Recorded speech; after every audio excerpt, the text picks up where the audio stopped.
दोस्तों, इंडिया के इतिहास में सेंगर वंश का नाम बहुत इज्जत से लिया जाता है।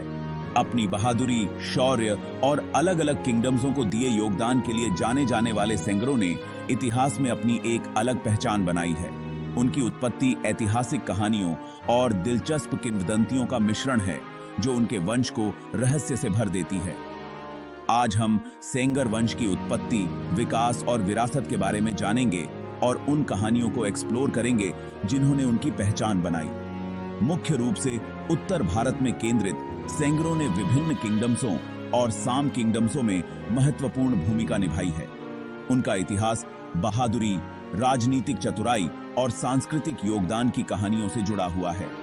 प्राचीन काल से लेकर मध्य एराइन काल तक सेंगरों ने समय के साथ बदलाव किया और विकास किया, एक ऐसी विरासत छोड़ी जो आज भी इतिहासकारों और उत्साही लोगों को समान रूप से आकर्षित करती है।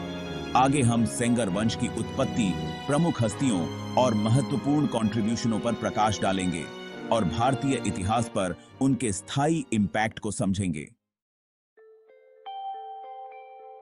सेंगर वंश की उत्पत्ति पीढ़ी दर पीढ़ी चली आ रही कहानियों में निहित है, जो अक्सर ऐतिहासिक वृत्तांतों के साथ मिलती हैं। एक प्रसिद्ध कथा कन्नौज के गहरवार राजा और एक पूजनीय ब्राह्मण ऋषि की कहानी बताती है। इस कथा के अनुसार राजा ने वारिस के लिए ऋषि से आशीर्वाद मांगा। ऋषि ने दैवीय इंटरवेंशन के द्वारा राजा को एक पुत्र का आशीर्वाद दिया। माना जाता है कि यह पुत्र सेंगर वंश का पूर्वज था, जिसने अपने शाही वंश और ऋषि के आध्यात्मिक ज्ञान दोनों के गुणों को अपनाया। यह कथा सेंगर वंश में क्षत्रिय वीरता और ब्राह्मणवादी ज्ञान दोनों के महत्व को दर्शाती है।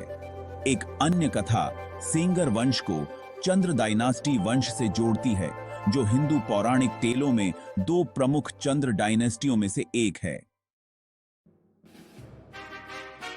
सेंगर वंश के ऐतिहासिक आख्यान में पूरन देव एक केंद्रीय व्यक्ति के रूप में उभरते हैं। उन्हें व्यापक रूप से सेंगर राजपूत वंश का पूर्वज माना जाता है, जिन्होंने एक प्रमुख राजपूत वंश के रूप में अपना स्थान मजबूत किया। पूरन देव का शासनकाल सेंगरों के लिए विस्तार और एकीकरण का युग था। उनकी सैन्य शक्ति और रणनीतिक कौशल ने वंश को उन क्षेत्रों में एक मजबूत पकड़ स्थापित करने में सक्षम बनाया जहां वे रहते थे। पूरन देव के शासन ने सेंगर वंश की भावी समृद्धि और इंपैक्ट की फाउंडेशन डाली। आने वाली पीढ़ियों के लिए उनका भाग्य तैयार किया।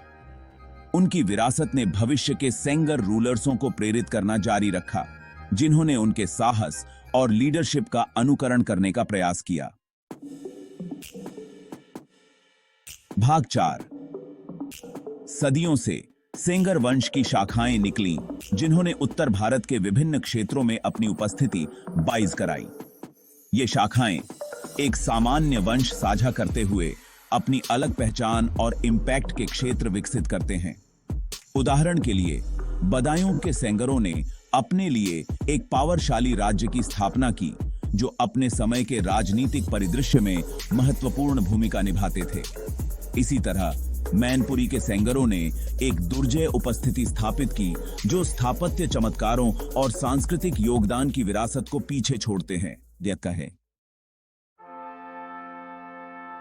भाग 5। सेंगरों की विरासत, शासक, राज्य और प्रभाव। सेंगर वंश की स्थायी विरासत उनके द्वारा स्थापित असंख्य किंगडम्सों, उनके द्वारा उत्पन्न रूलर्सों और उनके द्वारा किए गए सांस्कृतिक कंट्रीब्यूशनों में दिखाई देती है। उनके शासन को सैन्य शक्ति, प्रशासनिक कौशल और कलाओं के संरक्षण के मिश्रण द्वारा चिह्नित किया गया था। सेंगरों ने एक स्थापत्य विरासत छोड़ी, जो उनकी भव्यता और कलात्मक संवेदनाओं का प्रमाण है। मंदिरों, किलों और महलों के उनके संरक्षण ने उन क्षेत्रों के सांस्कृतिक परिदृश्य को समृद्ध किया, जिन पर उन्होंने शासन किया था। सेंगर वंश की कहानी उनकी कुलदेवी विंध्यवासिनी माता के प्रति उनके सम्मान को स्वीकार किए बिना अधूरी है। माना जाता है कि यह पूजनीय देवी उनकी शक्ति और सुरक्षा का स्रोत हैं, जिन्होंने उनके आध्यात्मिक और सांस्कृतिक जीवन में महत्वपूर्ण भूमिका निभाई।